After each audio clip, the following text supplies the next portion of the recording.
Meaning of cyclamen.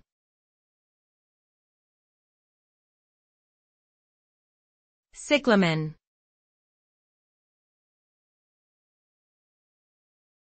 Cyclamen.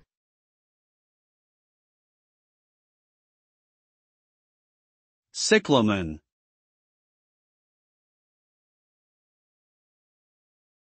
Cyclamen.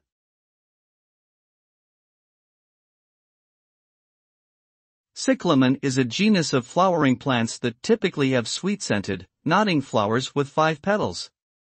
The name cyclamen comes from the Greek word kyklamenos, which means circle. These plants are native to the Mediterranean region and are characterized by their unique leaves that are often heart-shaped and variegated. Cyclamens are commonly used as ornamental plants due to their showy flowers and attractive foliage.